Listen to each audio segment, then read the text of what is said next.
Hello students, I am Rehan Khan, your biology teacher from Study for Inter College, Khairabad. Today we will revise greenhouse effect. What is greenhouse effect?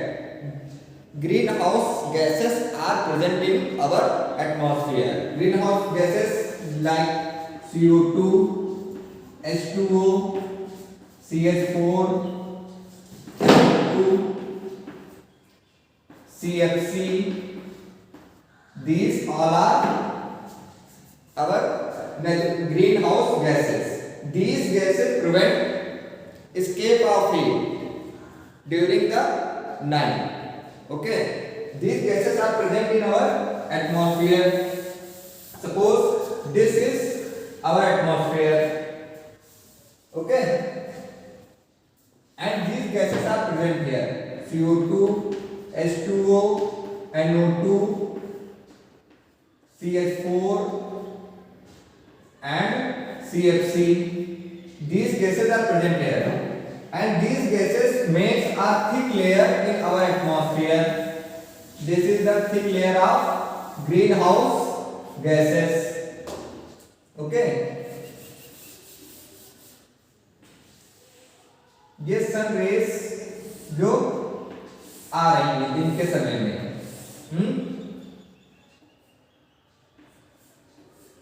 ये दिन के समय में sun rays यहाँ पर आ रही है। ये हमारी अर्थ है, ये हमारी अर्थ। अब यही तो सन रेज आती है दिन के समय में, अब ये रात के समय में वापस जाना शुरू कर देती हैं।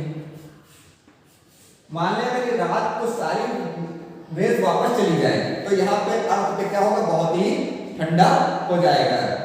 तो इसको इन रेस को, कुछ रेस को यहीं पे रोकने का काम कौन करता है? ये जो ग्रीन हाउस गैसेस की जो लेयर बनी हुई है, ये ग्रीन हाउस गैसेस की, ये क्या करता है, कुछ हीट को क्या करता है, यहीं पे छोड़ इमिट करवा देता है।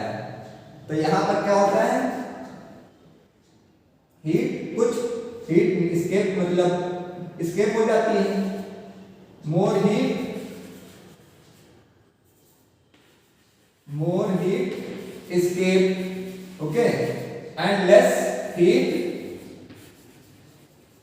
emitted, और कुछ यहीं पे रह जाती। यही क्या करती है, हमारे अर्थ को रात के समय में वार्म रखती, मीन्स गर्म रखती है। अब सपोज ये तो हो गया नेचुरल। अब इन गैसेस का इस्तेमाल कहाँ होता है, हमारे एटमॉस्फेयर में। मतलब अब इन गैसेस का अगर हम ज्यादा इस्तेमाल करेंगे, like CO2, H2O, NO2, CH4, CFC, इन गैसेस का अगर हम ज्यादा इस्तेमाल कर रहे हैं तो ये गैसेस कहाँ जाएंगी, हमारे एटमॉस्फेयर में जाएंगी, और ये बहुत मोटी सी यहाँ पे बना देंगी इस तरीके से। इन्हीं गैसेस का CO2, H2O, CH4, NO2, CFC, ये सब यहाँ पर एक मोटी सी लेयर बन जाएगी, जो यहाँ पे जो सन रेज से जो अब रेज आएंगी,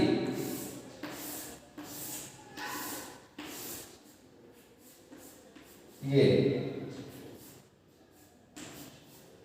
अब ये यहां से ज्यादा वापस नहीं जा पाएंगी। क्यों? क्योंकि यहाँ पर एक मोटी सी लेयर होगी, तो ये ज्यादा से ज्यादा ही इमिट हो जाएंगी यहीं पे। तो हमारी अर्थ पे क्या होगा, अर्थ हमारी ज्यादा वार्म रहने लगेगी। तो यहाँ पर फिर ग्लोबल वार्मिंग का इफेक्ट होगा, बहुत सी बीमारियां, बहुत से प्रॉब्लम हमारे एनवायरमेंट में क्रिएट होने गर्मी की वजह से।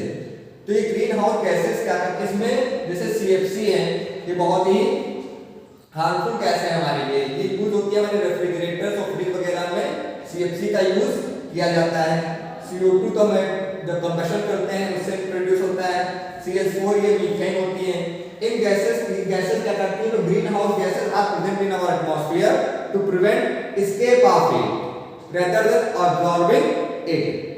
ये इसको क्या करते हैं, सनलाइट को एब्जॉर्ब करते हैं, कुछ यहीं पे रखने के, ताकि अर्थ पे गर्मी बनी रहे। लेकिन अब जब ज्यादा गैसेस का इस्तेमाल करेंगे तो यहाँ पर गैसेस की एक मोटी सी लेयर हमारे एटमॉस्फेयर में बन जाएगी, जिससे क्या होगा, बहुत कम हीट वापस जा पाएगी, बहुत हीट यहीं वापस रह जाएगी।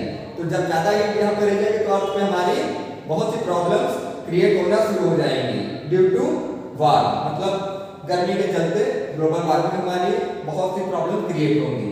ये ग्रीन हाउस का काम होता है। ग्रीन हाउस एक शीशे का एक घर बनाया गया इसको वो करने के लिए। उसमें देखा ना दिन के समय में मान लो ये घर बनाई, पूरा काहे का बना था, मिरर का, पूरा मिरर का बना है। दिन के समय में जो उसके पास सनरेज पड़ी और सनरेज वापस आई, अंदर आ गई इसके इस, अब रात के समय से चली तो रात के समय जब इसके अंदर देखा कि तो इसमें गर्मी थी, मतलब ये गर्म था, इसका मतलब का कुछ लाइटें यहाँ पर ये इसकी वजह से रह गई। तो जो मिरर की बनी थी ये दीवारें, उनको क्या माना गया, ग्रीन हाउस गैसेस है और ये कुछ ना ये सनरेज को इसमें रोक रही है, तभी से इसके अंदर का ये गर्म है। ओके, वही हम फॉलो करते हैं अपने एटमॉस्फेयर में ग्रीन हाउस को बना के।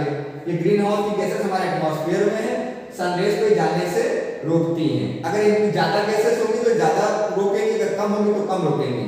अगर बिल्कुल नहीं होगी तो बिल्कुल नहीं रुकेगी सनरेज, तो यहाँ पर बिल्कुल ठंडा हो जाएगा। Okay, I hope you all understand very well. If you have any problem, please ask me comment section. Thank you very much.